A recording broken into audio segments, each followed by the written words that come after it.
First thing I want to talk about is speed. Now we've got, again, two different versions, a pedal drive and a paddle version. I think both of them performed about like I expected, pretty well. The hole shapes, you can tell, it's a bit more narrow than a lot of our modern fishing kayaks. And I would say it's a bit more performance oriented than a lot of our modern fishing kayaks.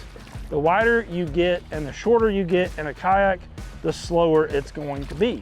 But this kayak, I was able to attain up the river pretty easily with my paddle. And I was actually pretty impressed with how well this thing performed on the water. The hull cuts through the water very well. The boat tracks very straight. It does have that sharp keel. It does have that sharper cut in the bow. And the boat just did very well. It's close to 12 feet long, and that's kind of that good all-around length in a kayak that I feel like is very versatile. So considering that this boat is put together in 1, 2, 3, 4, 5, 6, 7 pieces, not counting the seat, that's pretty cool that it actually performs very similar to most hardshell kayaks, or if not better than a lot of hardshell kayaks, because it does have that a bit narrower hull width, which allows it to be a little bit more performance oriented. So very impressed with the speed of the paddle kayak. The pedal kayak, I was getting somewhere around 3 to 3.5 miles per hour with a very comfortable, pedaling cadence.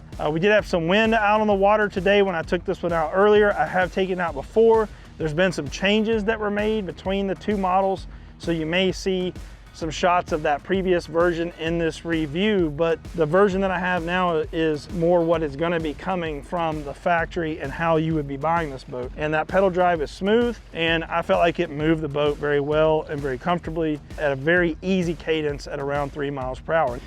3 to 3.5 miles an hour is going to be a comfortable cadence. As you can see, comfortably pedaling about 3 miles per hour, 3, 4. Now I could have kicked it in gear and probably got the boat over 4 miles per hour, but I don't think most people are going to be out there sprinting when they're trying to fish. So I feel like the speed was pretty good. Now I want to talk maneuverability. Again, I feel like this is in the sweet spot at 11 feet 8 inches long. Any shorter than that and you're going to sacrifice a lot of speed out on the water. Any longer than that and it's not going to be as maneuverable. So that 11 foot 8 is really that sweet spot in the paddle version. It maneuvered just like you would think any 12-foot kayak. It reminds me a lot, honestly, of some of the Wilderness Systems boats in the past, like the Tarpon 120. It performs well, it's faster, it does everything pretty well, actually. I mean, it maneuvered pretty well with the paddle. I was able to turn the boat when I needed to. I was able to navigate some mild whitewater with it when I needed to. The pedal version, it did not turn as sharp with the rudder as some pedal kayaks that I have been in, but I think it performed pretty well. When it comes to pedaling a kayak, you really need to have some momentum. You need to be moving in order to really engage that rudder. So it wouldn't turn within its own circle, but it still did pretty well and it was pretty responsive. So I wouldn't say it's the greatest at turning with the pedal drive and rudder system that it has as some, fully decked out pedal drive kayaks that are out there, but it did really well. And again, keeping in mind that this boat comes out of a bag and goes to the water. That is something that none of those others do. So not bad, not the greatest I've ever tested, but not bad at all. In no way would I say it was bad. You can also engage that paddle if you really need to turn sharper or get into really tight areas. So I feel like it did okay in the pedal version, really good in the paddle version, or if you're paddling. This is with it turned all the way over, so left to go left. And with pedal drives, you really got to be, moving to turn. Stability. Now this is a big one because this is a bit different than a lot of modern kayaks. Modern kayaks tend to be in the mid 30s to upper 30s when it comes to width. They have a flatter bottom. And there is a big difference in what we call primary stability and what we call secondary stability. Big, wide, modern fishing kayaks tend to have a lot of primary stability, meaning when you first get in the boat, that boat doesn't really rock a lot. If you're standing up in the boat feels pretty solid. But what happens is they have an edge, right? So if you get to that edge, they will flip pretty quickly.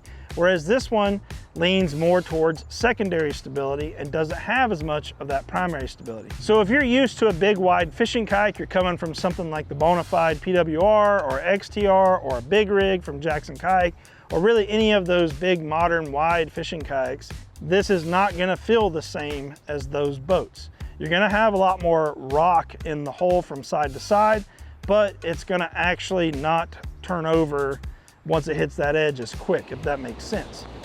So far, this boat does great. I think you just have to realize that, you know, you got a little bit of this in there, but you know, I'm taking it pretty hard with my weight on one hit.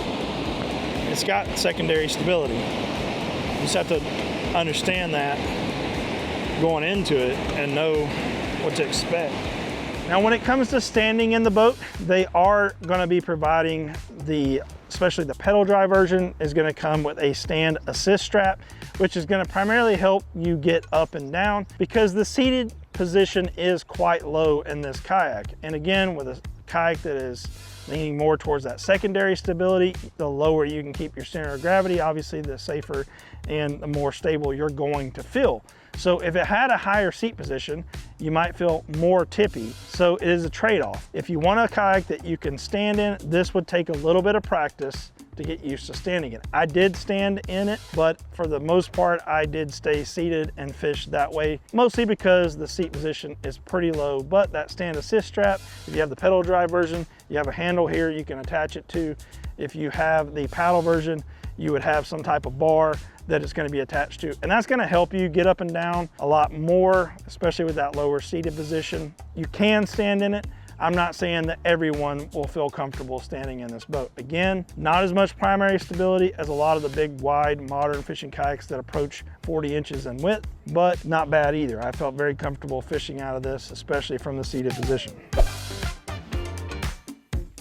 Durability, well, time will tell on this one. However, it is a roto-molded kayak. It felt very durable. I beat it up on the river. In the paddle version, I took the pedal version out on the lake, so I really didn't hit anything while I was out in open water, but I did hit several rocks because the river was quite shallow in a few places with the paddle version, and it performed just like I expected it would, very much like most roto-molded fishing kayaks do. Durable, like it's just like they make whitewater kayaks out of, very durable. It does have a lot of rubber straps. It does have some gaskets, and there are these brackets that attach all the pieces together as you go through the boat. So time will tell to see how those hold up, especially because they are metal. Are they gonna hold up in salt water? I haven't had time to test it in salt water. I've only been in fresh. So I'm not sure, but I know most of this hardware is stainless. It seems to be built pretty well. I think it's gonna hold up pretty well, but I really don't have a long period of time in rough conditions like saltwater to be able to answer to how those brackets are gonna hold up. But overall, the hull itself and most of the components, the fittings, seem like they're very good and they're gonna hold up very well. One thing that I don't really ever talk about in my category is whether or not the boat leaks, right? I guess that would be a durability thing. I'm not really sure where that would fit in, but I know that is gonna be the primary question about a boat that comes in pieces and attaches all together the way this boat does.